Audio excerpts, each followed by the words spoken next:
Galactic Wars EX is a 2D shmup. This is a game that is trying to ape the nostalgia, the feel of an old school arcade game, specifically from the 80s. And while there is a lot to like about this game, the problem is that, in my opinion, it is too damn frustrating for me to recommend. The game isn't broken or anything, but the way it's designed just leads to unimaginable frustration. Essentially, it boils down to balancing.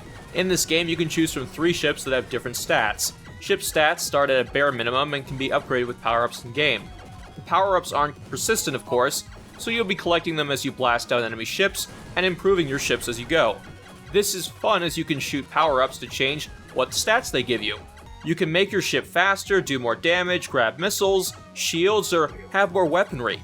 The problem is when you take damage. Every game handles this differently. Sometimes it's instant death, sometimes it's life bar, whatever, but this game does things a bit differently.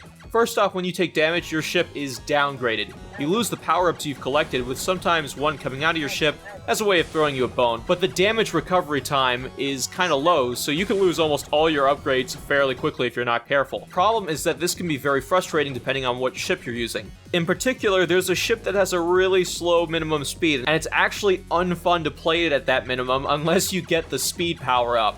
But since its maximum speed is just 1 point above the minimum, every hit you take will knock you back down to that minimum speed, and it'll just feel terrible again. It's just a terrible feeling ship to fly in this case, as you can't even outrun bullets at minimum speed. Yes, that's right. You will die because you couldn't outrun the bullets in time. Not because they were coming too fast, no, your ship is just so slow. Having this power-up downgrade just takes the wind out of your sails every time you get hit, and it becomes less engaging and frantic because, oh hey, I got all these power-ups and I want to keep holding on to them and I don't want to lose them. And instead of feeling like that, it more so feels like, I lost the power-up again, this sucks, gotta get another one, ugh. Now you might be wondering what shields do, since I mentioned them before. Shouldn't they stop that? Well, all they do is prevent you from losing a life, but you still lose your upgrades incrementally anyway.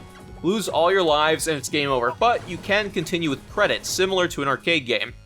The problem is that if you do continue with credits, you're starting with no upgrades, and doing this, especially on bosses, can be immensely frustrating. You've spent the entire level getting all these upgrades, right? And then your ship just blows up, and then you gotta refight the boss with nothing, basically. Thankfully, you can change your ship out when you get a game over and continue with that ship. And that's a relief, because having to use that slow ship on a boss fight with no upgrades is actual torture. In my opinion, the shield power-up should prevent you from losing some of your upgrades. It just makes the difficulty a hell of a lot more punishing. I could get good at an old arcade game given the time, but that depended on my enjoyment, and this one I just can't enjoy. I don't even have a desire to beat the first boss despite trying my absolute hardest. I just couldn't beat this little shit. There's also just weird balancing in this game in general. Like, you'd think the missile power-up, a somewhat finite resource in this game, would be your ace in the hole that would help you defeat enemies or bosses better, but no, it's not. Missiles are super slow, and they just fire in a wavy, inaccurate line. They sometimes get destroyed before they even reach their target. It's so wimpy. Every other arcade game I've played, bombs, missiles, nukes, whatever, they are your lifeline. They are always fun to use and worth saving. Here, they aren't. And that's just baffling to me, especially for a game that prides itself on being as close to an original arcade game as possible.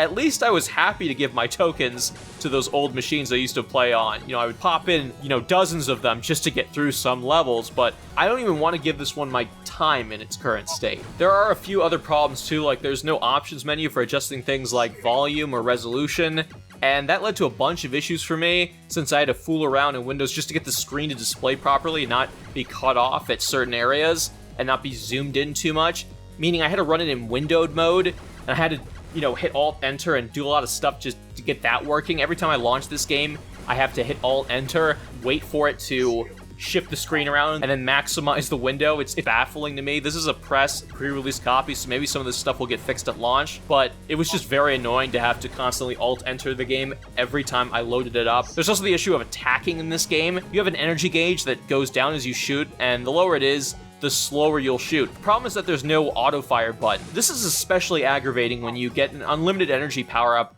and have to mash the button really fast to get off a lot of shots at incoming enemies. Not having an auto-fire button is infuriating in these moments, and you'll be tapping the button like crazy, and your thumb will be getting sore. Can I please play this game without developing carpal tunnel syndrome? thank you. At least that's accurate to some of the older arcade games I used to play. Overall, while I did find the gameplay somewhat addicting for Galactic Wars EX, it really did replicate in some ways those old school arcade titles, the difficulty, the music. I really wanted to play more of it, but I just got so immensely frustrated that it was just killing my enjoyment of the game.